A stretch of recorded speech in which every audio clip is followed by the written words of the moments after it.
And we are back with another Black with No Cream podcast. New episode every single Wednesday and Sunday. I'm your host, Ben Haggerty, aka Ben Real Verse World. Today's special guest is music video director Roxana Baldovin. Roxana has directed music videos for artists such as Kehlani, Trey Songz, Wiz Khalifa, Lil Uzi Vert, Lupe Fiasco, Gunna, Doja Cat, Riconasty, and many, many more. Her style is very vibrant, which makes sense because her personality is the exact same. Her story is so wild. Having come up as a director duo with her boyfriend, which during the takeoff point of their career, they broke up and still had to manage being creative under odd circumstances, she eventually hit the road as a solo director and had to face the roadblocks that come with that shit. And she was able to prevail and has a ridiculous career. She's worked with so many artists. Her latest music video is nuts. Yeah, you're definitely going to want to tune into this episode and soak up some game. All right, there is no sponsors for this episode. There never has been. If that's news to you, that's weird. So please make sure to check out our BWNC merch store and cop something to show your support for this podcast and creative community. We have very cool, keep creating hoodies and hats and all kinds of fucking mugs and dope shirts and shit like that. Yeah, that's a perfect mug to drink coffee out of. Just go to shopbwnc.com and you'll see it all there. We appreciate that. Also, if you support Black with No Cream on Patreon, you will receive an exclusive discount code on the merch. So if you want to look into the Patreon account and all the perks that you can do with all that shit, it is patreon.com/Black with No Cream. We appreciate you for real, for real, for real. And if this is your first time tuning into the podcast, you're probably wondering, what does Black with No Cream stand for? Black with No Cream is a private content creator group fueled by caffeine, or at least I take my coffee Black with No Cream, but you can drink or not drink whatever caffeine you fuck with and still be a part of our community. We are a free private group on Facebook open to creators of all kinds, aka if you make videos, if you're a photographer, if you do marketing, management, editing, dancing, etc., etc., etc. All creators are welcome. Our private group has been growing rapidly. We have a shit ton of members working together by sharing content. They're asking for feedback. They're passing tips and tricks along to one another with the goal of pushing each other to become the best motherfucking content creators on earth. And you can join our group if you want to by going to bwnc.com/join. We would love to fucking have you. Please join. All right, that's it. Enjoy the work week. Keep creating. Make sure to tune in every single Wednesday and Sunday for a new Black with No Cream episode. And without further ado, I bring to you my interview with Roxana in the most epic podcast intro ever created right motherfucking now.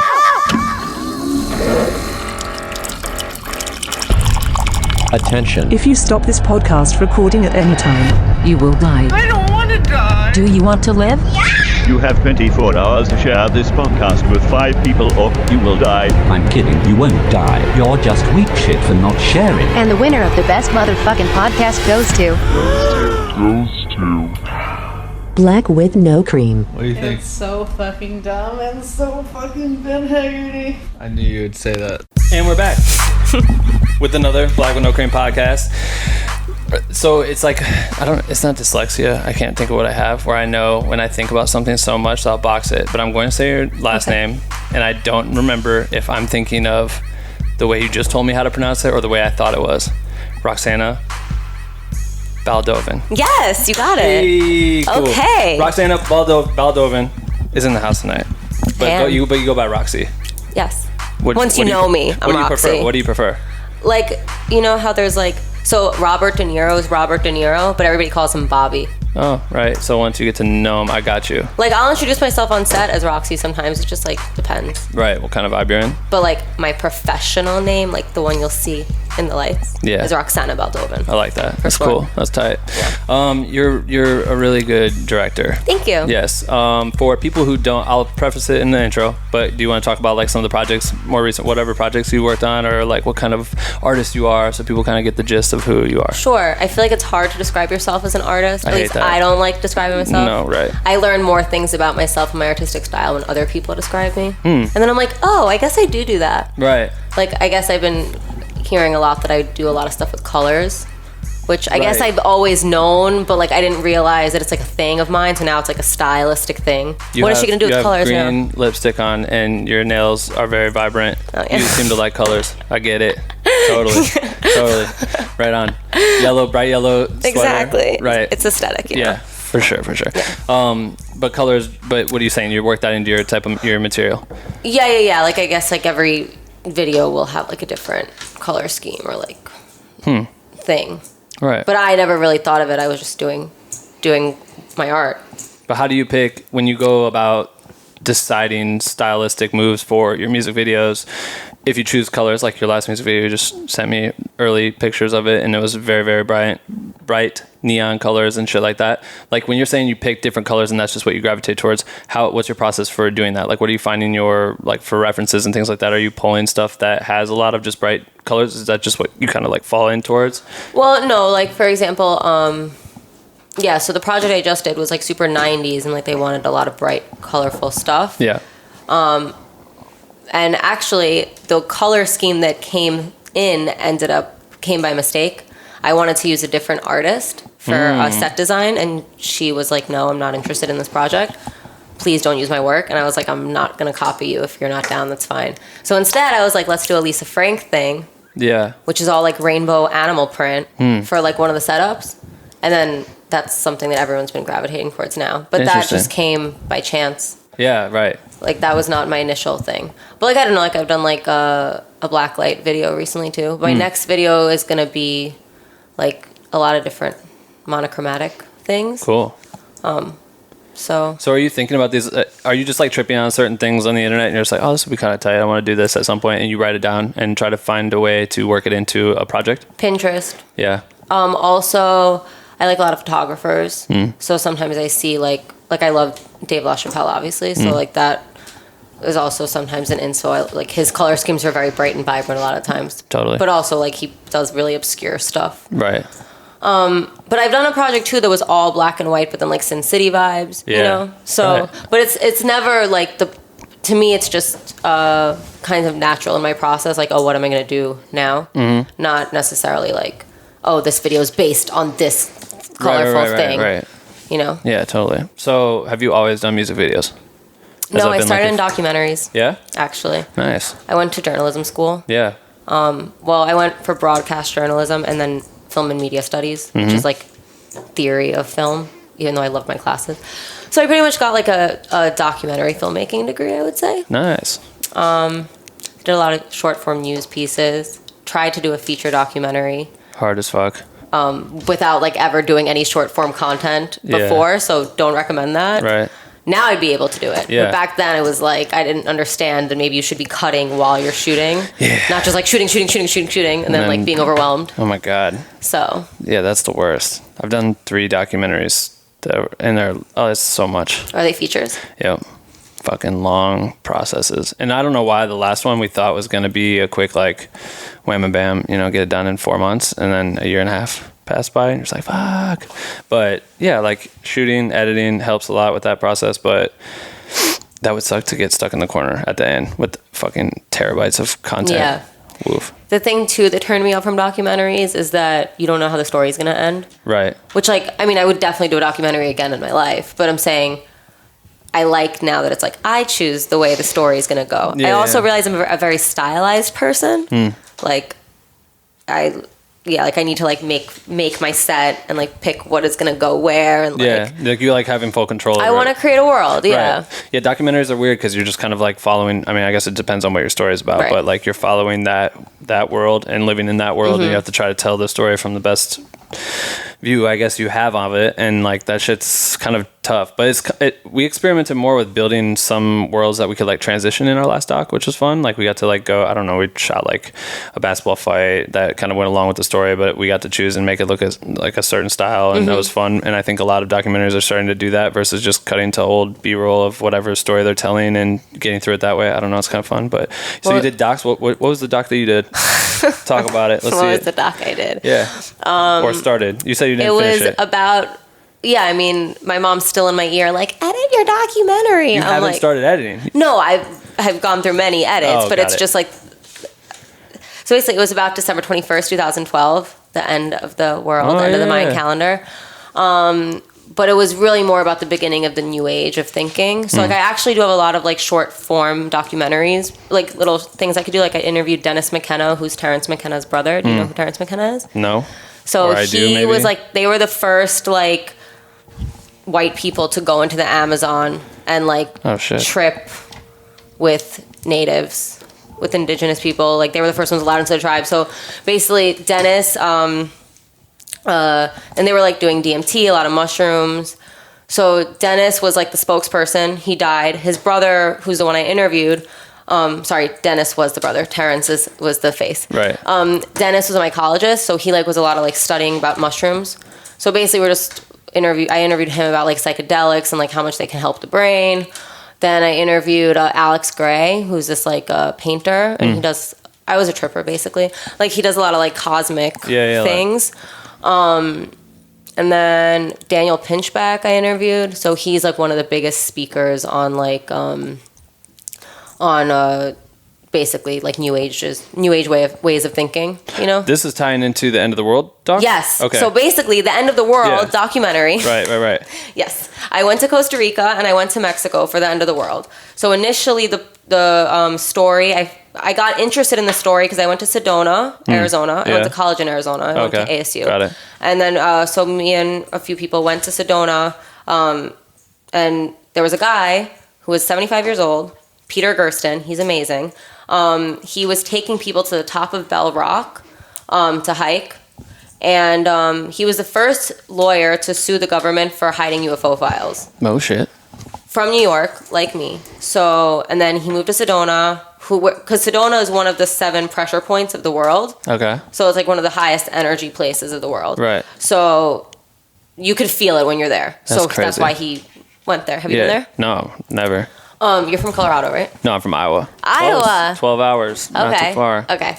So yeah. So anyways, it's a very magical, special place, whatever. So, but he had a lot of theories about like, how this is all holographic reality, and like, you know, he really thought that on December 21st, 2012, he was going to jump off of Bell Rock and he was going to like basically like enter a new dimension and like also save the world from like whatever was going on.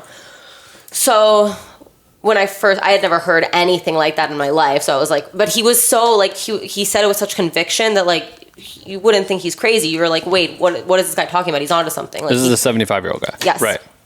Yes. Super New York accent, like takes no shit, but like... Not convincing. Right. So he was the first person in my documentary. The second person in the documentary was Daniel Devine, who I don't remember how I got hooked up with him either, but he was also like 50 years old. He tried to get unemployment or whatever for having a messiah complex. So like he believed he was a god, and so he deserved like compensation. Yeah, right. His theory on December 21st was that we were all going to become light bodies. So like literally we were just going to poof into light. So initially my concentration on this was following these 2 people. But then I realized December 21st is not just 2 people. There was a lot of people that were... Right. So me and my friend started a Kickstarter. We got $5,000. Nice. Went to Mexico for Time and Space. We went to Time and Space Festival, and then we went to the Rainbow Gathering in Palenque. Rainbow Gathering is where everyone is naked. You're not allowed to bring any cameras or anything. Pretty much 75% of the people there. This was in the middle of the jungle in Mexico, in the Yucatan. What the fuck? I don't think you were expecting any of this when you got me on your show. I wasn't.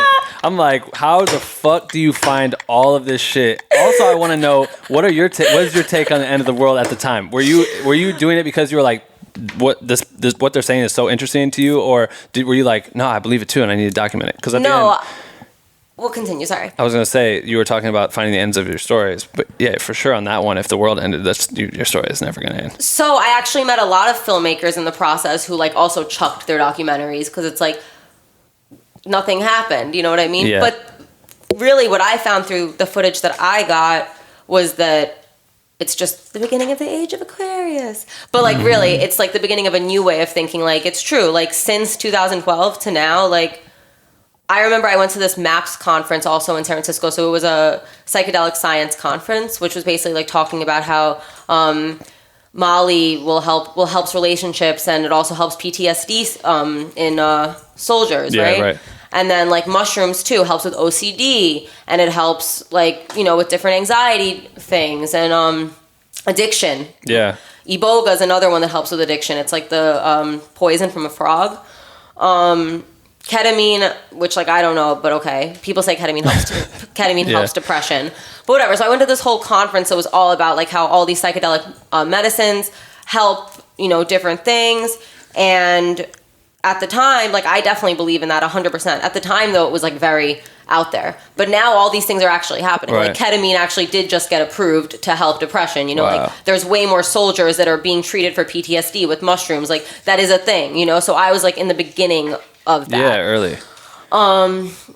Yeah, like way more people are vegan now. Like there's just like a lot of things that are like people are really opening up to like. So when you were documenting this, were these things people were saying would happen if the world didn't end, or was this just like the way these people were already living at the time, which was kind of like them marking the territory of like, this is the way we should be living. I'm a vegan. I'm using this drug to help me with my PTSD or Right. whatever. You know what I mean? At that point in time. So at that point in time, initially my thing was just interviewing these two people. Right. And they were like the quirky ones that like the guy on Sedona, Peter, like he was on suicide watch. His daughter was so scared that he was going to jump off a rock and kill himself that the whole town was like, this guy cannot jump off this rock. Right. You know?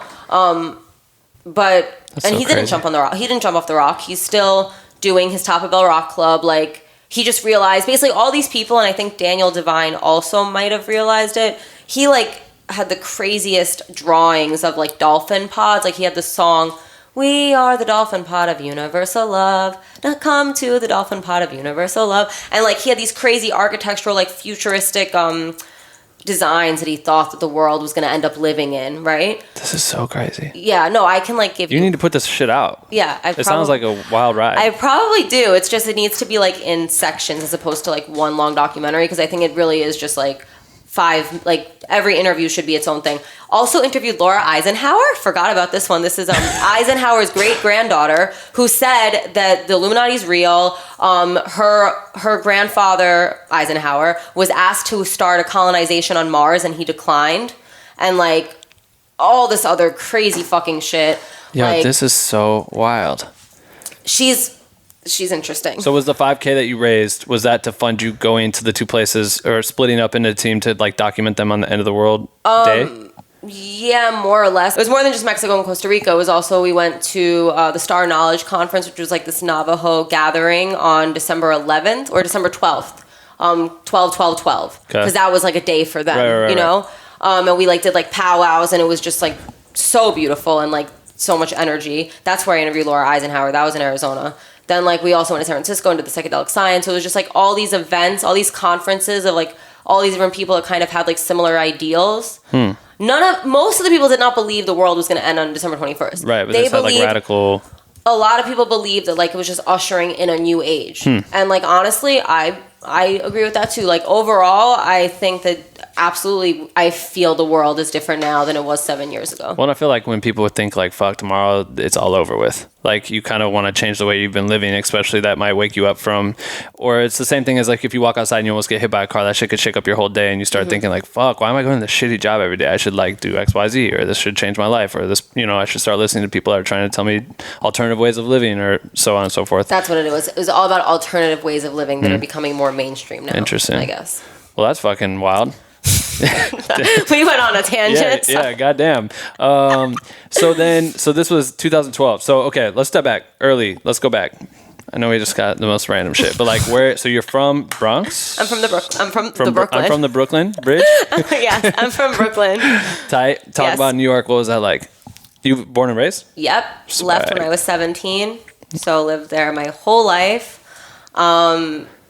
Yeah, I always wanted to get the fuck out. I think I always dreamed of California. I remember, like, I don't know, I always had a Hollywood fantasy, for sure. I didn't know what I wanted to do in the industry, really. At first, like, I thought I wanted to be an actress. Sucked at acting. Then I was like, I want to be a television personality, like Anthony Bourdain or some shit. Also don't like being on camera so much, so you guys are special. Yeah, this doesn't happen a lot. Then I thought I wanted to be a screenwriter, which I do still want to be a screenwriter. Right. But I never thought about directing because I've never seen women in that role. So I just like, first of all, I don't think a lot of people know what a director does. It's just like, I don't think I understood what a director does, so I became one, honestly, you know?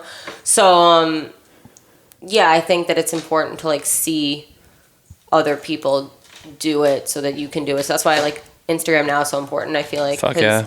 I like love putting pictures of me like on set or like behind scenes, so then like other girls can be like, oh, you know what? I think that's what I want to do. Like, right. You know? Because like, I didn't have that when I was younger. Yeah. I didn't know it was a possibility for me. No, especially like early on, it was so hard to understand that shit. Obviously, Instagram and that wasn't evolved or wasn't here yet. But it's like you don't really. It's like when you go to college for the first time. Like when I went to college, community college, it's like they're making you take all these bullshit classes, and then they're like, you're gonna discover what you want to learn, and it's like, what the fuck? So you go there, and for some people it works. Some people go there and like, oh shit, I want to be an accountant someday. I didn't know I'd like punching numbers or whatever. That's fair. And I think now it's cool that we do have stuff like Instagram, YouTube, all that shit, because you get to see like a real look into stuff. And BTS is becoming like mandatory. Like people are always having behind the scenes for something, so you get to see how this shit works, and it's inspiring for people to see that. Especially for you, it's like you said, like we talked about earlier, not having, or how many females have I had on this, and like it's fucking crazy to me that most of the people that I know, at least the first people that were like my close friends that were like, oh yeah, come out and be on your podcast, like my first one was until Shannon. So that was really recent. Shannon, it was like my only, and now you're on here because of Shannon, which is crazy. But it's like, I don't know, it's just very like thin, I feel like, but I feel like that's not, I just think that the exposure has never been on it, or the exposure, or people are always just gravitating towards these dudes for some reason, and there's no light on a lot of women, which is, so I don't know your take on it. Yeah, no, coming back to the end of the world and the beginning of the world is that, so before we were in the age of Pisces, this is DK, like a Dominican expression, like supposedly, basically, this is what they say. Okay. We were in the age of Pisces, and that was like a more of a patriarchal society. So now the clock's moving back to more of like a matriarchal way of thinking, more nurturing, more caring. Like not to say like women are gonna, because I think that obviously there needs to be an equilibrium. I don't think that it should be women with women. Right. But like now we're moving, the clock is like spinning backwards to like a different way of, and I see that now because I think that now people are more open to like women in different roles. Totally. So yeah, fuck. But back to Brooklyn.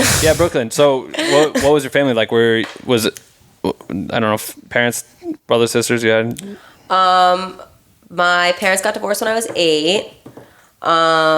Then my mom pretty much had a new, basically karma came through, and my dad cheated on my mom with like a 23-year-old when he was like 50. Well, impregnated a 23-year-old when he was 50. Oops. They were together when she was like 19 and he was like 47, which I just think is disgusting. Yeah, that's crazy. But anyways, my mom was strong and she was like, fuck that. You're not allowed back in my house. Right. And which I feel like a lot of women don't do. They're like, no, we'll work this out. And I feel like that definitely affected me and like my way of seeing things, because it's like, I think that's, so basically like a month later, she met my stepdad and they've been together for like 17 years. Holy shit. So like, 17, let me see, 8. How old am I? Like 19. I don't have 19 years. Yeah. They've been together for a long time, like longer than my parents were together. Yeah. So it's just crazy. And then my dad's life like completely spiraled, and then he died. So life, karma is just crazy. Yeah, not that he deserved that karma, but it's just, I don't know, life is interesting. Yeah. So is your mom, you and... I was an only child in my house growing up with my mom. And then I have a 16-year-old brother from my dad, but we never lived together or anything. But I love him. Do you see him? He lives in Maryland. After my dad died, the mom didn't let me talk to him for 3 years.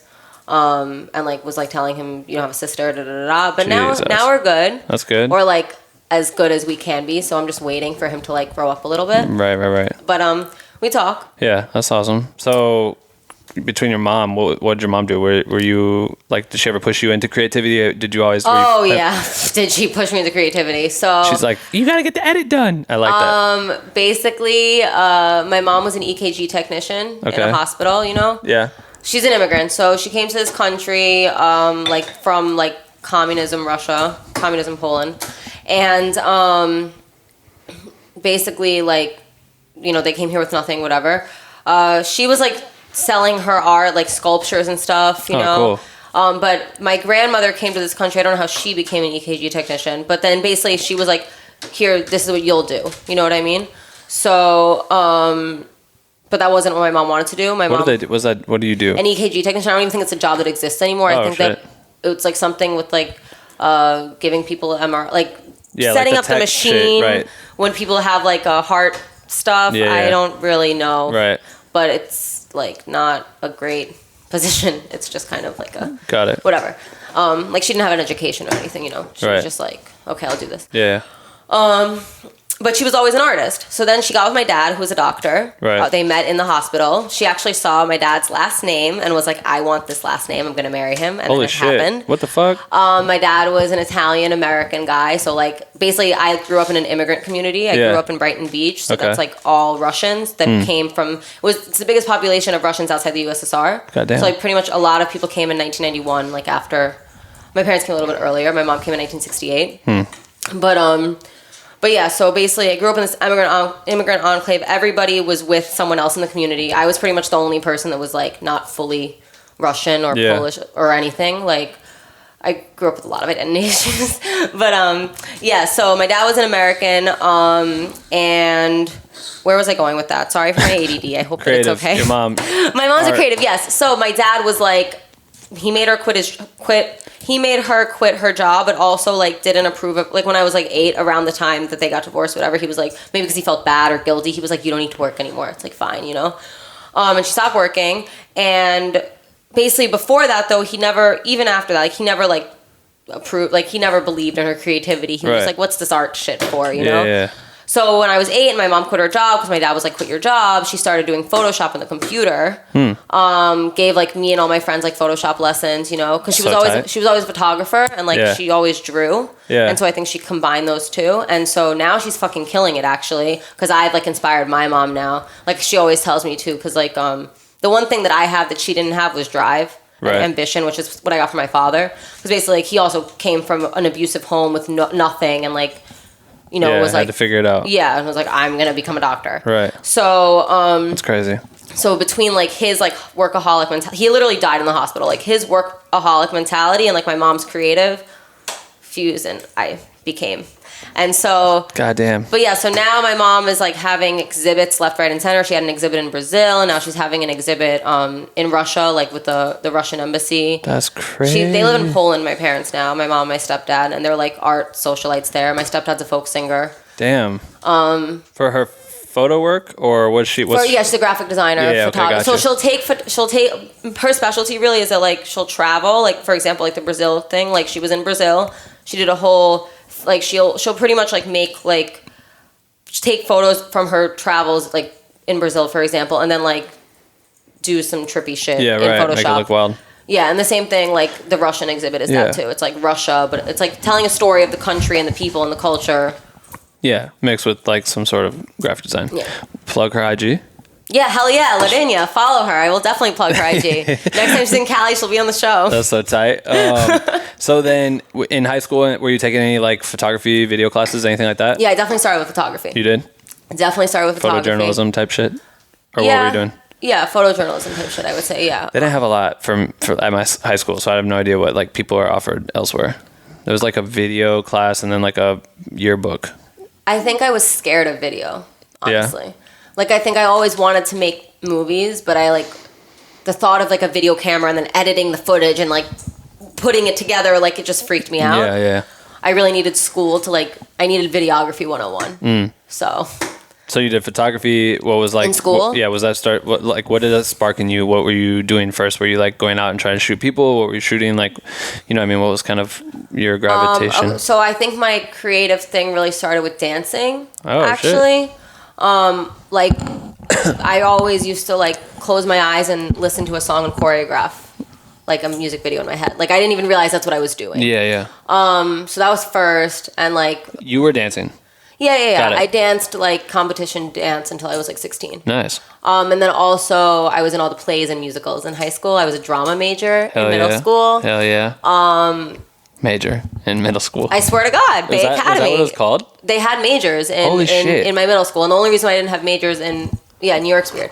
The only reason why I didn't have a major in my high school is because I went to a private high school. So we had like, it was like very liberal artsy. Like I can't even explain. That's crazy. The coolest people in my high school were the jazz band. Yeah? Like it was very artsy. Damn. So I like never felt like an artist in high school. I didn't feel like I was good enough for everybody else. And now I'm one of the only people being like, that's like a successful like career artist. From the people you still follow and shit? From the people that I went to high school with, like, no shade on anybody. I think everybody's talented, but there's very few of us now that are like actually still in the shit. And it's crazy because I thought the people that I really thought were gonna like be something aren't Like the people that I was jealous of, I like looked up to them. I'm like, oh my god, they're gonna fucking kill it. Yeah. Like they're gonna be the next Judd Apatow. I was really into like stoner comedies in high school. That was like my thing. You're gonna be Judd. I wrote in my high school yearbook, in 10 years, Kevin Smith.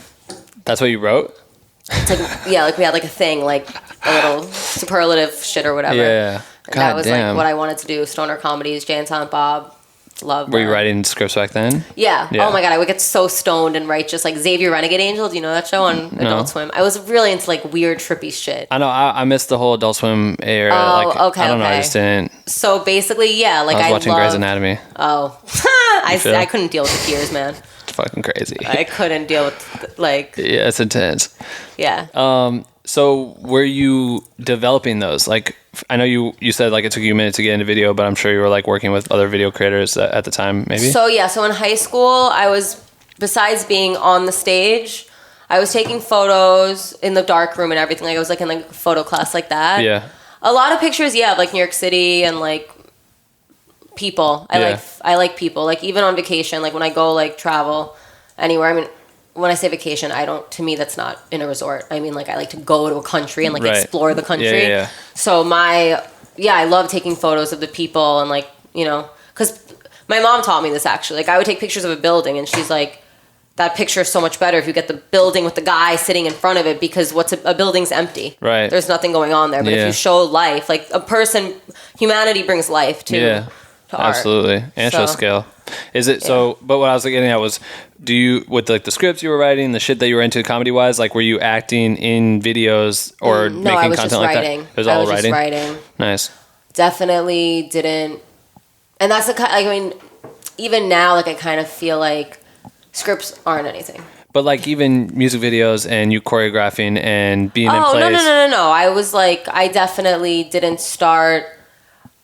The only thing I had published back in the day, I wrote for my school newspaper. I was an arts and entertainment reporter. Nice. And then I did that again in college, and that's why I did journalism in school. Yeah. Well, I did journalism in college because film production, you needed to have a movie to get into it. And because when I got into school, I was initially a film studies major.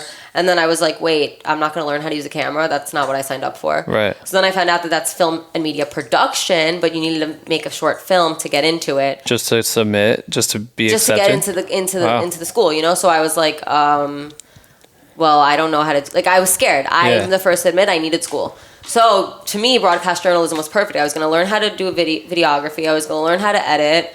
Like, I was going to learn all that. And I could still write my articles. I could still... Like, maybe I wanted to be Bourdain. Like, I didn't know. And still do the film studies stuff. So I started...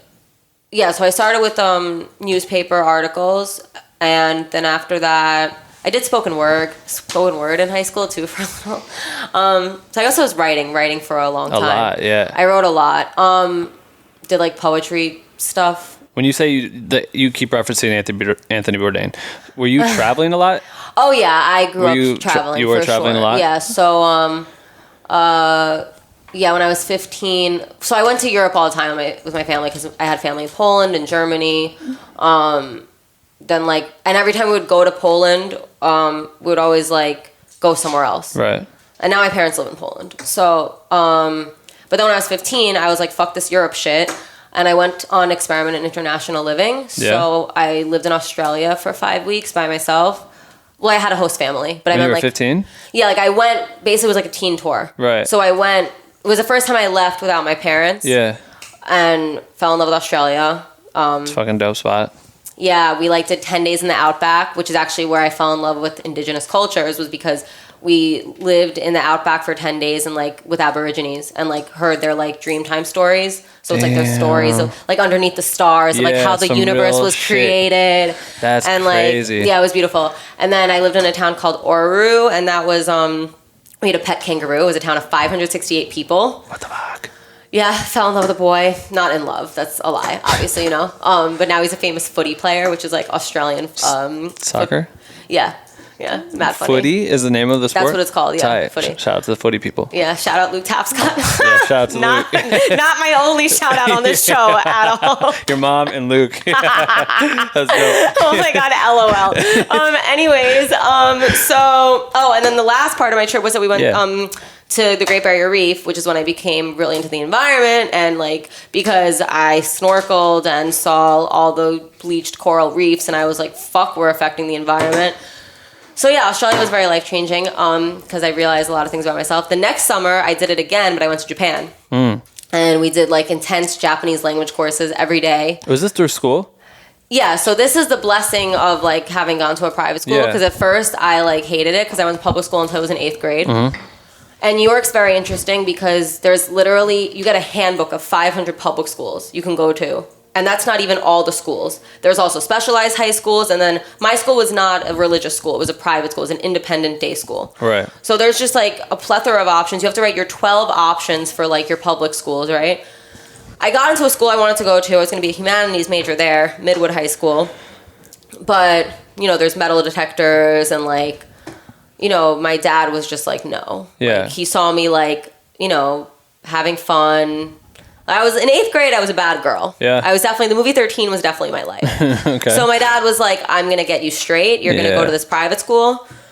Which you weren't interested in this private school? No, I didn't know anybody there. I was a complete outsider when I went there because everybody there was American. Everybody there was American from like an upper echelon family or like, it was a lot of kids of artists. But like Steve Buscemi's son went to my high school. Good friend of mine in high school. Then like it was a lot of artist kids, but like these kids were just like, they were very wealthy. And like when you come from a doctor, like doctor money ain't shit in comparison to what these kids had, right? Also like there was a big cultural difference. Like I was very Russian to them. Yeah. But like in my neighborhood I was like too American. So like it was just this like weird like thing. Yeah. But anyways, yeah, so I went to school in Park Slope. That was a big culture shock for me because I had never met people like that in my life. Like they all like, it was just very interesting. Yeah, right. Like I can't even explain really. Like to grow up in like a line of like liberal, artistic, Jewish people like from New York, from like lineage of like New York artists that are all successful. Like what? Yeah, super. I don't know about that. But was that like a driving factor for you, like being around that talent? So I remember like in freshman year of high school, for example, I was really sad because all my friends would cut school. And I couldn't cut school because when I cut school, like my parents would get an email that I cut school. When I failed the test, they would get an email that I failed the test. I fucking hated it. So my freshman, sophomore year, I was totally like, I was going and chilling at Brooklyn Tech, like chilling, like I 2 trains away from my school was like this other school that like a lot of people went to. So I would like chill there after school. I didn't like, it took me a while to like realize that these people, like now I'm so grateful because I wouldn't have left New York if I didn't go to that school. Many people don't even realize it's an option to leave New York for college. Like people don't do it. So going to the school was when this was getting you into the opportunities of going to like Australia and things like that? Or was yes, that before? Yes, because they had people come to our cafeteria during lunch that were like, experiment in international living. And I was like, yeah, sign me up. That's crazy. And then also we had like all these pictures of like different colleges, you know, around the country. I mean, they were definitely not particularly proud that I went to Arizona State. Yeah, because basically after my experience of being in a high school with like, do you know when someone is so liberal that they're conservative? Right. Like it's like I'm definitely a very liberal person. People think that I'm fucking crazy with clearly everything I said today. But, Go on. But like this, I don't know. Like I just feel like there's like my ideas are very complex. Like I don't think that because I think one thing doesn't mean I'm going to think another thing. I think of everything very individualist. Like I think of everything case by case. Sure. But this school that I went to was like, it's just, I feel like there's like a detriment to being very political, but like, so you can't enjoy life. Or like, I can't even explain. They were just like very, like everything was an issue for them. It was like very negative. Like so progressive that you're not being progressive. You're actually on the opposite end. So when I went to that school with 60 people in my grade, I was like, fuck this shit. I'm going to the opposite side of the country. Actually in Japan was when I fell in love with mountains. I made a friend, Grace, who was from Vermont. And, when we were in Fuji, I didn't even like notice the mountain. I was just like, take me back to Tokyo. Like this isn't cool. Really? Yeah, I was very much a city girl until I was 17. Like I didn't really understand the beauty in nature until I did mushrooms. Yeah. My friend Kyle just like flew there and snowboarded and he said it was like the best time of his life. Oh yeah, I would fucking love to do that. I was actually a big snowboarder too. Really? Yes. I was on the Snow Devils in college. We went to Telluride and like... Fucking tore it up. Yeah, shred the gnar, Wait, you know. Is there a place to snowboard in Arizona? Snowball. Snowball. It's in Flagstaff. How far is that from? Where'd you live? I went to school in Tempe, Phoenix. Tempe, yeah. So it's like 2.5 hours north. Oh, that's easy. Flagstaff. Damn. Yeah. Snow devils. Yeah. Tight. So, anyways, I actually wrote a poem about it, about snowboarding my senior year of high school. But anyways, so once I went to Vermont and visited my friend Grace that I met in Japan, I fell in love with the mountains, and like I was just like, holy shit, I need to be by mountains. I need the exact opposite of where I grew up. I was actually also reading a lot of like Kerouac and stuff. I became a beatnik my senior year. Yeah? Yeah. So on the road. You've done so much in your life, yo. This is crazy as fuck to be hearing all this shit. Well, like, that's because the last 7 years of my life have been just fucking video, right. killing myself in front of my computer. So like, preach. Yeah. So, you know, I lived life a long time ago. Now I don't have as many stories. Now you're just in LA. Yeah, now I'm just in Making LA shit. in front of my computer all day long. Damn. But God damn. So you went so cool. Sorry so for all No, I feel you. High school set you up to be able to see life from a different lens. Yes, exactly. Which was nice. Yes. And then at one point you did mushrooms. I don't know where you were or something, right? And that woke you up to the forest. Right? Or some shit like that. It just shook you up there and like, oh fuck, nature's dope. So did you ever go back to Japan? No, I have not been back to Japan actually. Damn. So and I haven't been back to Australia either. So you went, damn, okay. So then when do you move to LA? Oh, no, let's talk about college. So what were you doing in college? College, yes. You know, so I basically was like, I want to go to the biggest party school with the biggest population of people because I want the exact opposite of what I have in New York. Went there, complete red state, which was like, oh my God, this is too red for me. I need to go back to my liberal bubble. Yeah, so then like I thought that I like started applying for schools in New York again, or like not in New York, just like the New England area. Yeah. My God. No go. So I got into some of them, and then like it was like April or something, and I'm like chilling at my pool because all we did in college was pool parties, or like even if it wasn't a pool party, you're just chilling by a pool. That's what Arizona is. Arizona, it's hot as fucking balls. It's just the best place ever. Yeah, I would go to school in a bikini, and that was normal. Really? Yeah, because it was 1hundred 15 degrees in August. Was there a pool at school? Could you kick it? Of course, but you're not going to go to the pool. It's not like a Thai pool. It's like the swimming. Michael Phelps is a teacher there, though. Currently? Like he's a swimming coach at ASU, I didn't know that. Yeah. So, okay, cool. So when you were in Arizona, did you ever get hit by one of those sandstorms? A monsoon, a haboob. Yeah. That's what they call them on the streets. A haboob. I swear to God. That shit's crazy. I went there like right after one had hit, and it was like wild to see sand and shit like everywhere. Yeah. Weird. Huh? I love Arizona. I wouldn't live there again, but like the other thing too is with coming. I knew I wanted to go to California, but I also knew for college I wanted to live somewhere that I would never live again in life. That's an interesting choice. Actually, Colorado. It was between Boulder and ASU. Yeah. But these are like two of the biggest like party schools too, by the way. I'm telling you, this was literally I was like a rebel without a cause at 17. I was just like, get me the fuck out of here because I just want to live life. Right. And I did. There you go. Great. All right, cool. So ASU, or was that what it was? Yes, ASU. You did all that shit, and in that, were you starting to take video classes? Yes. You said that. Wow, it's crazy. My videography class was my first semester junior year. So freshman, sophomore year, I was still doing more like writing stuff. Right. So a lot of screenwriting classes. Yeah. But yeah, my junior year. So what did you take? What was the class? Videography. Oh, just straight with 101? Gilbert Țărmeneau. Shout out to Gilbert. What was the third shout out? Yeah, now I'm going to just do a lot. Because like, Luke Tapscott cannot be my only shout out. But anyways, yeah, so Z, as we colloquially call him, yeah, he definitely like pushed me. And I remember, because when you do videography, like in school especially, or just in general, you're shooting with the big Panasonic like C300 cameras, because this was news. You have to bring your tripod. I would take the train because my school was in downtown Phoenix, but I lived in Tempe because that's where the main campus was. Yeah. And I remember hating my life, and it would be so hot out. Oh, God, and I'm just like, I know I want this so bad, but like I'm doing this because one day I'll have someone else carry the camera. Right, right. I'm just like, I was miserable, but I knew that I needed to do it to get to where I wanted. So I think I got really serious. I definitely was not really a party animal, although like some would say, I was a party animal and like not a nomad per se, but like in high school, I remember everybody was like, what the fuck is she going to do with her life? Because like, I just remember thinking that, like, I remember I had some friends whose parents were just like, she's so cute. What is she gonna do? Like she doesn't have a care in the world. Like, haha. Well, hold them, bitches, because now you're... Now you're watching my shit on the internet. That's crazy. So anyway, so when I was 20 was when I got serious. Like, that was when I was like, okay, I do not want to have a job that I hate. Yeah. I need to make this money doing what I like, doing what I love. And what I loved then, what I still love now, like, ultimately, I love telling real stories and, like, I love cultures and stuff.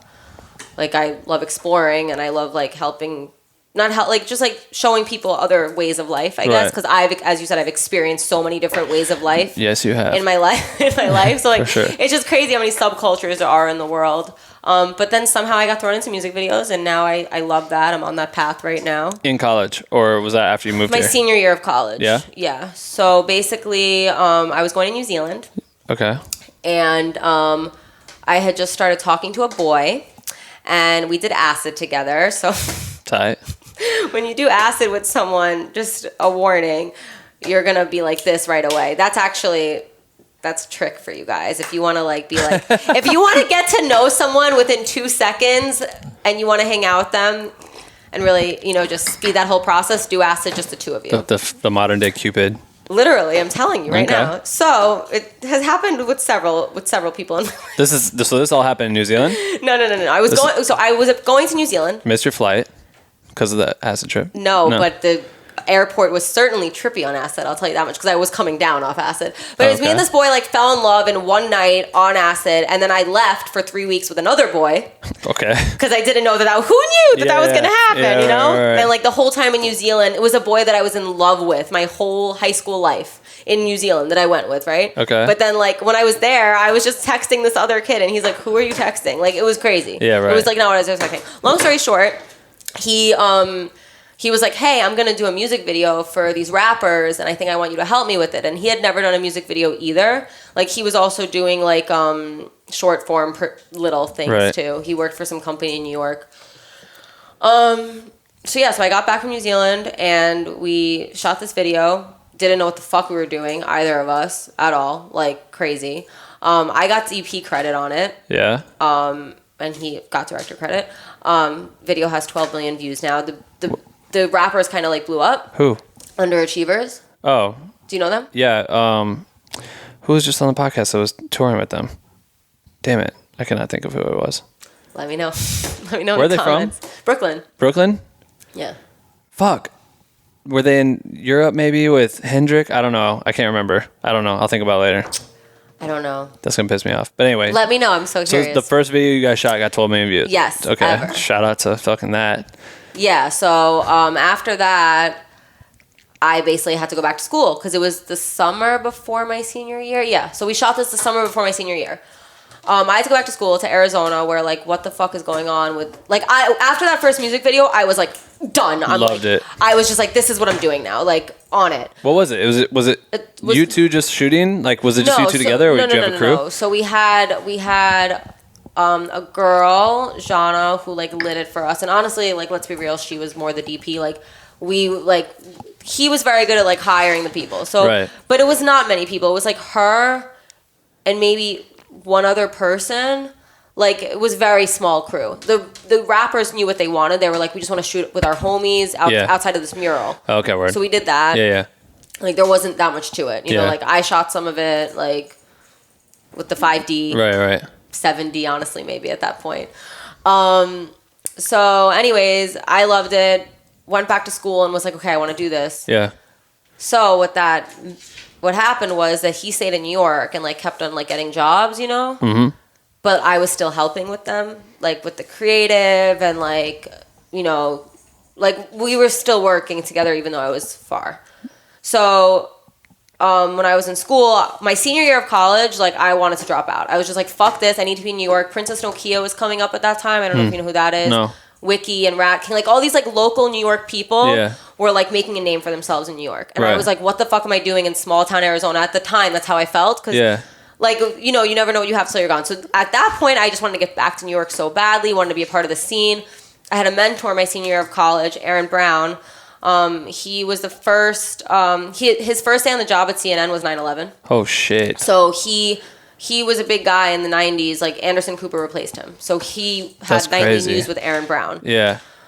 So he was like one of those things in college. I knew I needed to get into his class. I took 2 classes with him, both the classes that he taught. He was the first person to tell me I had an eye. I shot a Coachella video in 2011. And I think that was a video I had to take to get into his class. Oh, so shit. At that point, I also needed to do videos to get into the class, but it was like I had already taken videography. Right. I had 2 naked people in my video at Coachella, like just dancing. To me, who wouldn't shoot that? Why would you be shooting the band when there's 2 naked people dancing? Right. But because that's what I was saying earlier. It's like you don't know.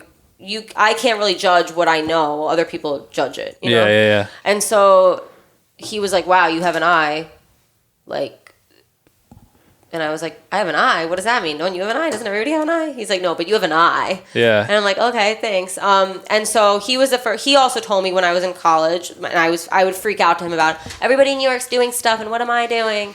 And he was like, "Relax, like."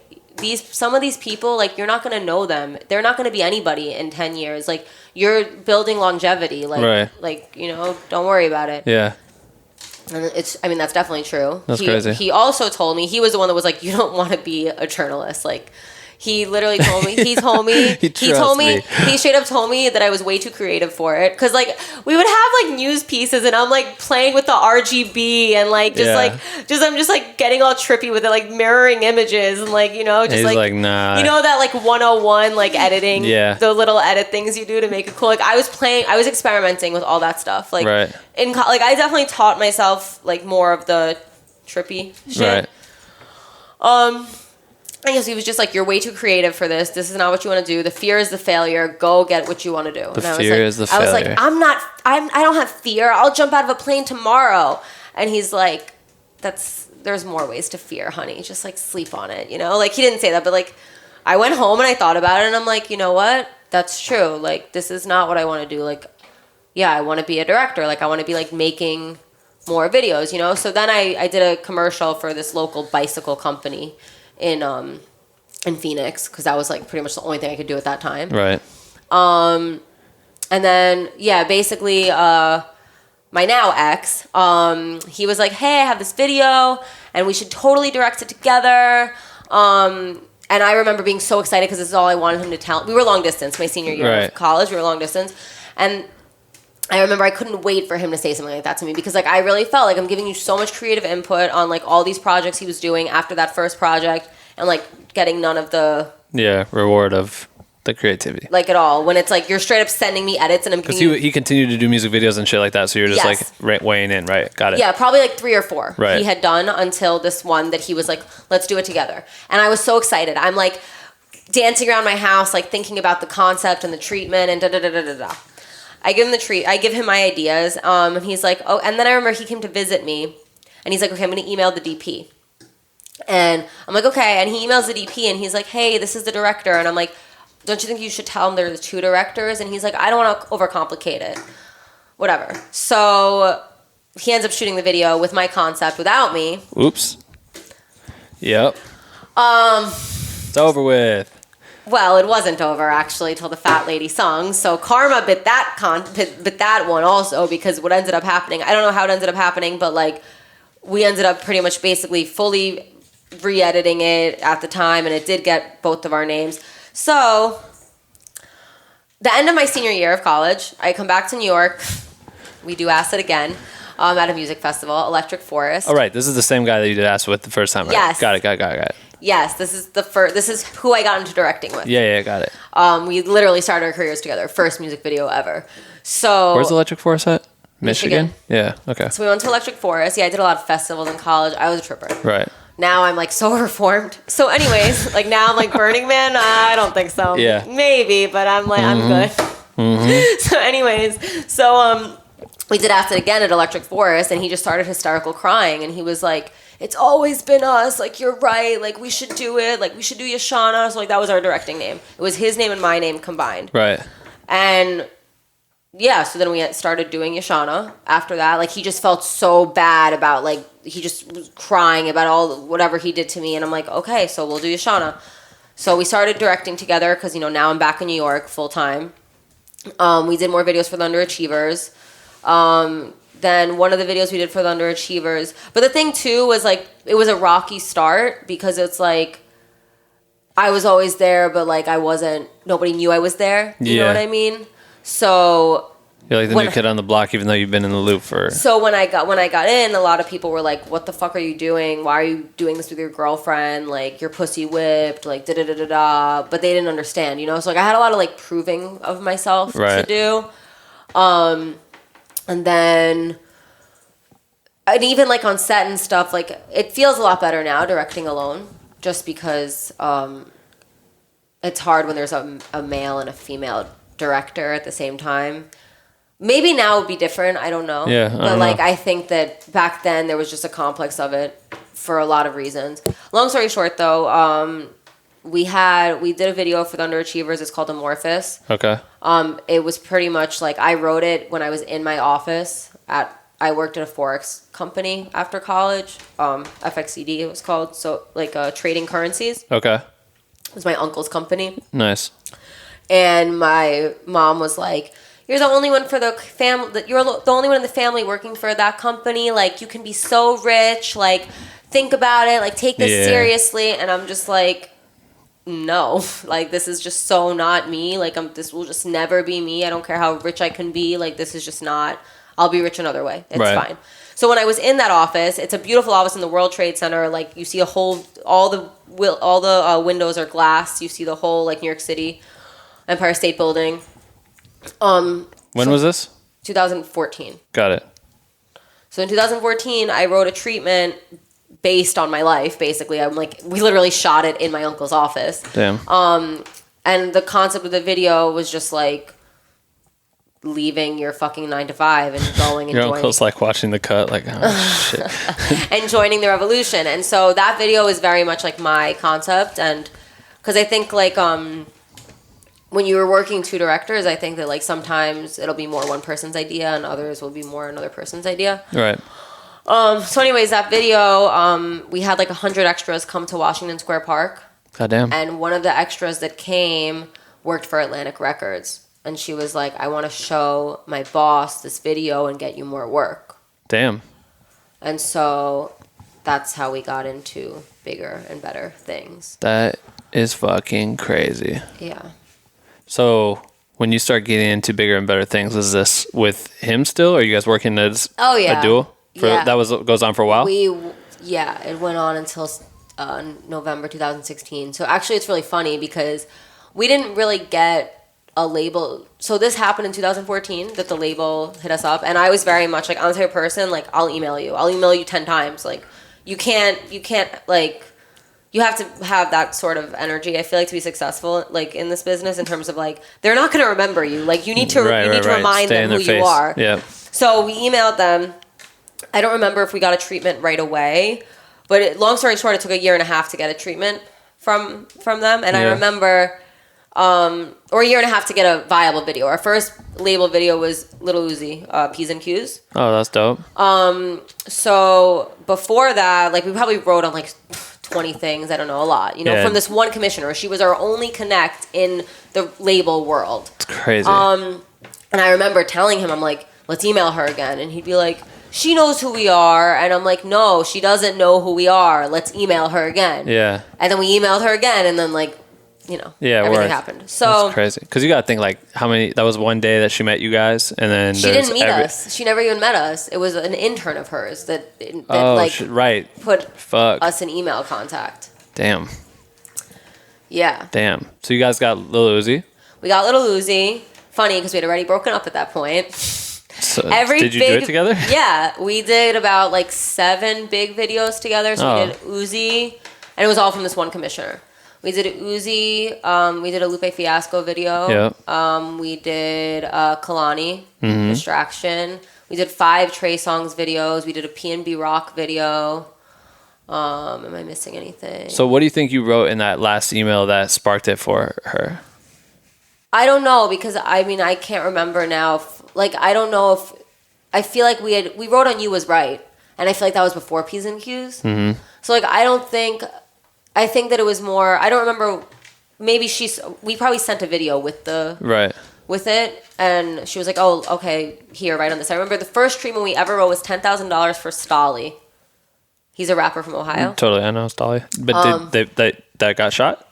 Not by us. Oh, right. But I just remember getting a $10,000 video. I'm like, oh my God, I made it. Yeah. Look, Mom. Yeah. Because I was just doing $500,000 videos like in my car. Like, Yeah. you know what I mean? Like, so we didn't get that video. But I think that she consistently started sending us videos, or maybe like, I don't remember what how many videos we wrote, but it was probably like our concepts that. Right, the concepts, and you were showing samples of like what you've been doing. Yeah, that like got us to that level where she was like, okay.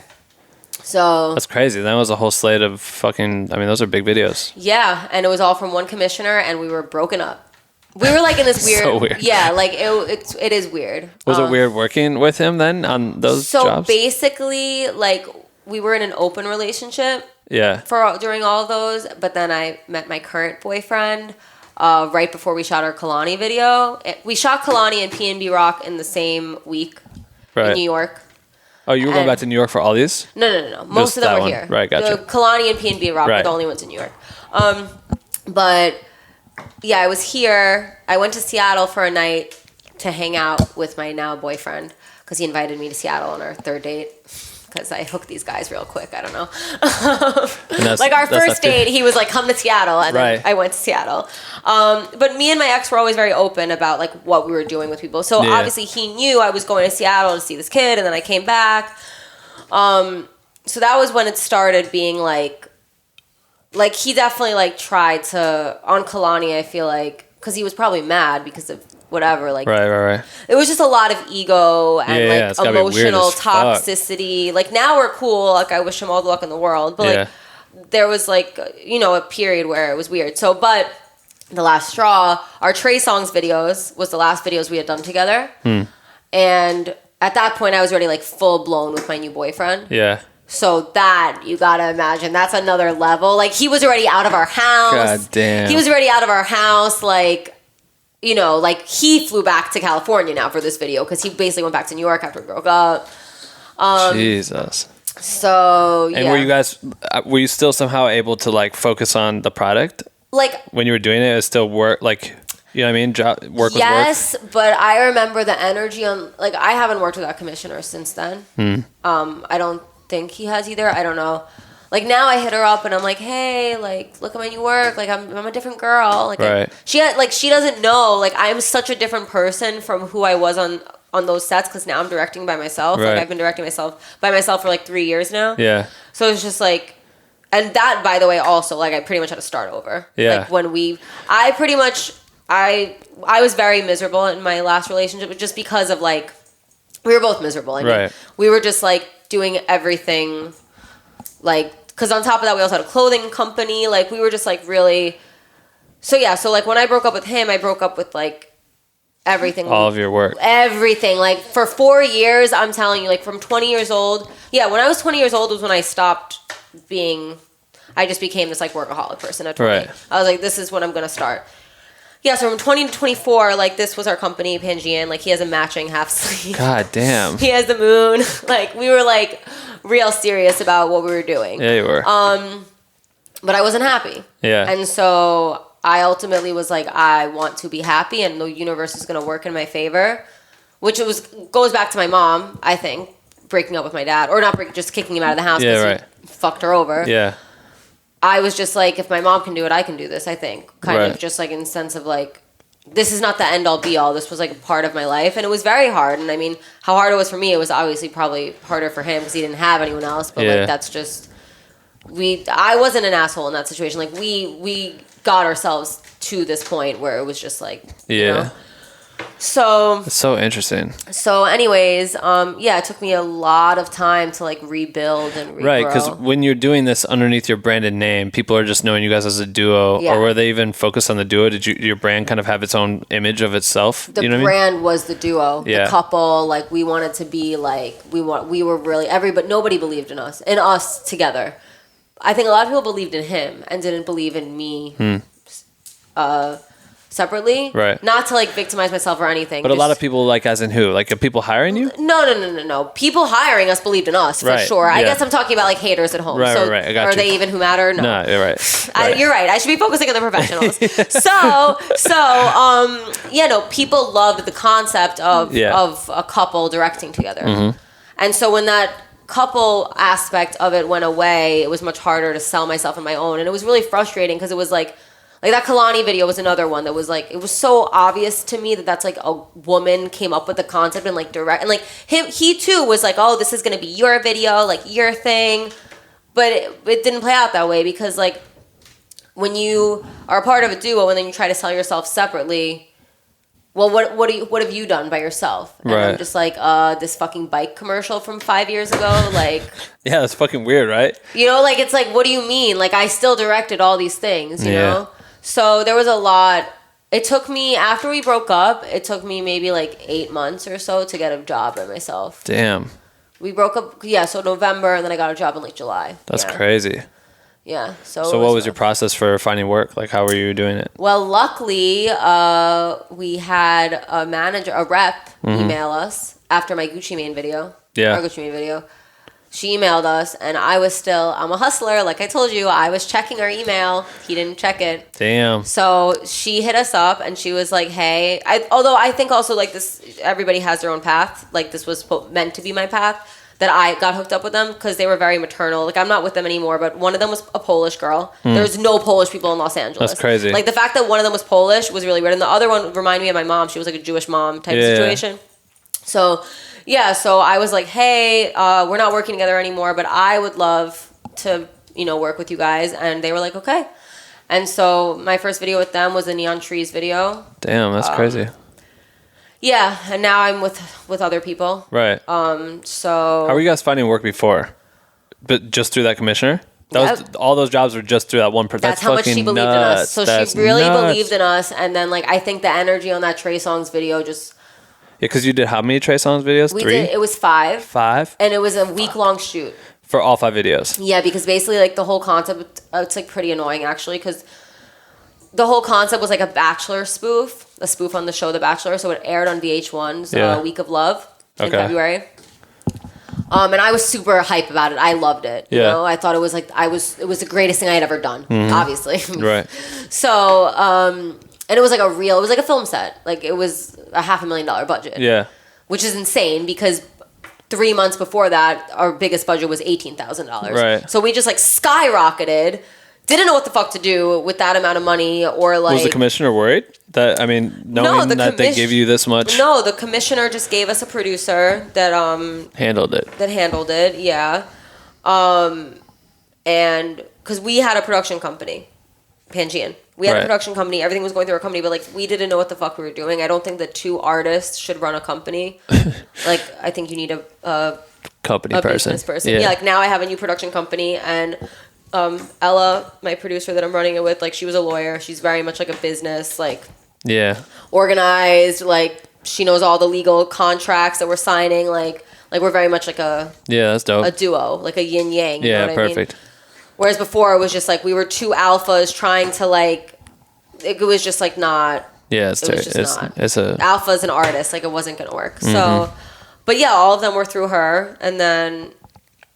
What I was saying about the Bachelor spoof though is that the way that the videos were released on YouTube are just as videos, so it's just each individual video, because they were all like little, like they were episodes. They on were TV. Mm-hmm. Right. Okay. Gotcha. Not half an hour. They were like 11 minutes or something. It was probably like long commercial breaks or whatever. Yeah. They're on my website, but they're not on YouTube because you would have to pay on Apple to watch them. I feel like that's the worst. So that just broke my heart because I was so proud of it. And now it's like you go, like the links are on YouTube with the full stories, but they're unlisted. Yeah. So it's like they have like 100,000 views when like the videos have like 50 million views. Right. Like it's just. Yeah. Because this was when Trey Songz was like crushing. I mean, I loved his album, Tremaine. It was a good album. But I feel like when was this? Like it was a year and a half ago? 2016. Yeah. Yeah. I feel like he was at the top of the ladder then. No, he had that album. Honestly, that album is like a great piece of work. Like I still will like watch my videos and be like, jamming to the song. Right, And like, right. you don't say that about a lot of the things you do. Yeah. You know? Once you finish a project, you're just like, I never want to hear this song No again. fucking shit, for real. We just did a contest for Black with No Cream. It was like our first time doing a contest, and we partnered with Epidemic Sound, so they gave us a bunch of music. It's like a music licensing company, and so we picked like 10 songs that they had to choose, and so many of them grabbed like this hip hop song, and I've somehow blocked it out of my head, the lyrics of it, but we had to like watch all the submissions, and it's always the same song. We were like, we can never listen to this song again after this shit. Epidemic Sounds is great. Sorry, but that was song as fuck. Can't hear it no more.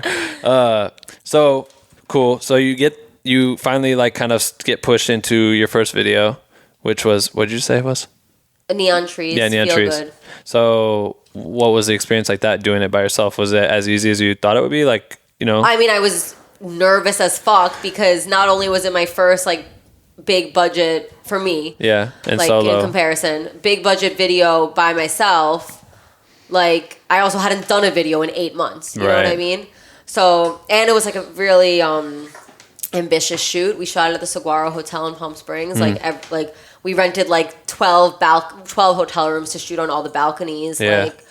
But yeah, it was definitely nerve-wracking, but it was great. Yeah, because like nobody can tell me because like a problem I had before directing with him is that like he pretty much always would have the conversations with the DP. Right.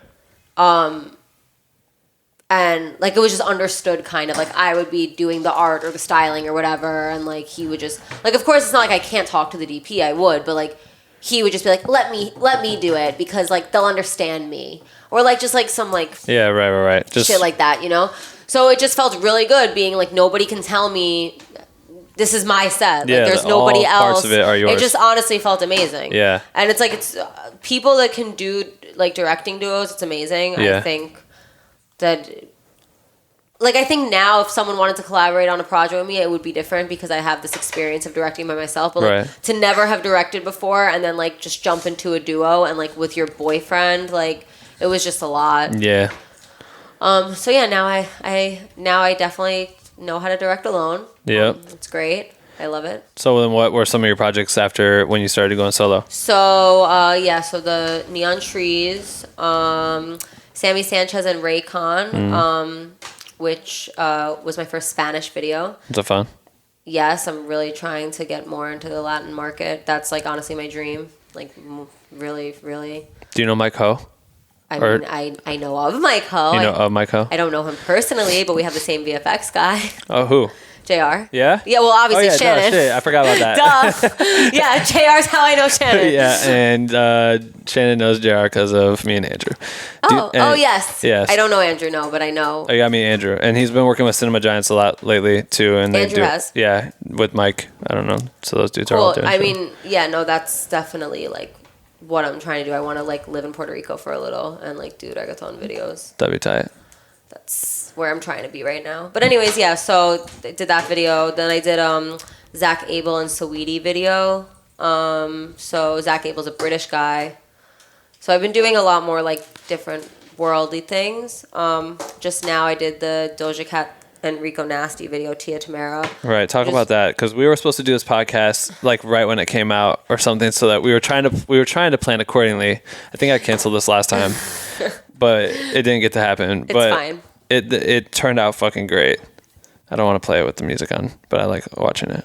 Okay, cool. What was your favorite part about this video? My favorite part about the video? Like, what do you mean? Just what did you like about it? Like, what did you like that you accomplished? Oh, the VFX, I guess, like in terms of, it was definitely my biggest green screen video in terms of like pretty much, there was only one setup without a green screen. Really? Yeah, that's all VFX. Damn. Jared did all this? No, Jared didn't do any of that. That was Philip Rugo and Kitten Janae. Nice. Are their names? Yeah. Yeah, it looks fucking wild. This shit looks fucking crazy. Go on. Sorry. Yeah, so that's arguably the biggest video that I've done. I've obviously done more than what I named since we've broken up, but yeah, my what's it called? My mind precedes me. Yes. Have you done commercials or anything like that? It's just all focused on music videos. All music videos. Yeah. I mean, I'd like to do a commercial, but right. It just hasn't happened yet. So you were repped by these two ladies prior. That stopped when? That stopped because I was suggested to that I was told that I don't know how much I could say. What do you think? It's up to you. It's up to you. I try not to have to cut anything out. So you tell me. Well, or just you could just say you stopped working with them at a certain point and moved on. Well, yeah, because I'll tell you and you tell me what you think. But like, I'm not name dropping, so whatever. Okay, cool. But, yeah, you don't got to name drop. Someone told me that they were detrimental to my career because like they didn't have a good name. Like basically the year and a half that I worked with them, I had written on like literally 60 treatments. Yeah. Like that year was a boot camp for me. Right. Because I really just started writing ideas, like learning before we hired somebody to write our treatments, and then now I was like doing them myself in Photoshop. Mm-hmm. But anyways, I got 2 videos from 60 that I wrote on. And so another person who told me you gotta cut the cord. Yeah. Told me that it's probably it's not me. It's like their relationships it's who is putting me forward that, they're not trusting. Right. So anyway, she hooked me up with the people who rep me now. Which is? Emily Sanders at Revore. Nice. Yeah. And like kind of Tara Razavi. Okay. That Happy Place. That's dope. Yeah, so yeah, they've been like helping me a lot, mentoring me a lot. So it's really good. How important is it to find mentors like that in this space right now? I think it's so important. Yeah. Like, I don't know, I try to mentor people too, because like, obviously I'm not some big hot shot, but like there are people that look up to me. But it's interesting like who takes it and who doesn't, you know what I mean? Like, yeah. There's this one kid who like, I sent him a clip and I was like, oh, this is inspo. And he was like sent me question marks back. And I was like, I feel like you do stuff like this. Like this inspired me. I thought maybe it could inspire you. Yeah. And he was like, I don't need inspiration. I'm good. Thanks. And I was like, I get it. And I was like, I get inspiration from everywhere I look. Yeah. So, and he was like, I don't get inspiration from like anything. Like I'm my own thing. And I was just like, with that attitude, honey, you are not going to go very far. I mean, he didn't say this, but in my head, I'm just like, listen, you're lost. Like, but then he gets out of his like text conversation with you and goes to Instagram and just starts fucking thumb fucking his phone and looking at all kinds of yeah, and it's just like, I mean, like it annoyed me a little bit because I'm just like, but I'm also just more like sad. I don't know why people are like, no matter what, like what makes someone feel like they have the level up over someone else? Like, nah, I don't need your shit. Like what? Like, I'm sorry. I follow my creativity only on Sundays. Oh yeah, sorry, I'll wait till then to send you this text. Fucking weirdo. That shit's weird. Like, yeah. So, I mean, I think that like you can always be learning because even like I had a conversation with Tara today for like 45 minutes, and she was saying like, I'm always trying to reach perfection. Like, also, you know what I mean? Like, it's just like I feel like even Spielberg, you can't become a Spielberg without like realizing that there's ways to get better. Like, I never want to say, oh, I'm the best and I'm good now. You know what I mean? I want to be the best because like Tara was giving me some tough love today. And she was like, I'm sorry, like, and I'm like, like, please tell me more. Yeah. Like, I want to be the best. So, like, I want to hear this, Yeah. But not every director is going to do that. Many people are just going to be like, no, I think I'm doing this correctly or whatever, Yeah. But it's good to have those, like, conversations. Totally. So, you would ideally like to go beyond music videos? Of course, yeah. I definitely want to win an Oscar. I want to be an EGOT, really. Yeah? Oh, yeah. So I'd like to make movies. I'd like to be a showrunner. Right. I feel like you should dip back into the doc space because I feel like you would kill it. You're the person that needs to go live somewhere for a while with a camera and just shoot some wild shit. That's what I want to do. How do you find your DPs and shit? Like on these music videos, how are you finding the teams that you're working with? Have you like kind of assembled your squad or? I've assembled my squad, but I think that no squad has ever like truly assembled, honestly. I think that the squads can always be interlaced. Mm-hmm. This is actually like what I was talking to Tara about this morning. Just like you never want to get too comfortable with your team. I feel like just because like for example, like I love JR, but like I needed to hire those other people for the VFX because literally I wrote my treatment with what they specialize in mind. Right. Totally. So it's like you're never gonna have like not like there's always projects for certain people. I feel like you know? Yeah, 100%. But yeah, I think just like being in the industry, you just like meet more and more people. Honestly, I meet a lot of people on Instagram. Yeah. I think we met on Instagram. Well, I guess Shannon, but like, but like, you just meet through, there's like different 6 degrees of separation. That's interesting. So that was the Doja Cat when was that video? That was like a month ago? Yeah, actually exactly a month ago, I think. 6.9 million views. How's it feel? Okay, so like when you do a video, do you ever go through the comments? There's 17,000 of them. I go through them. Do you?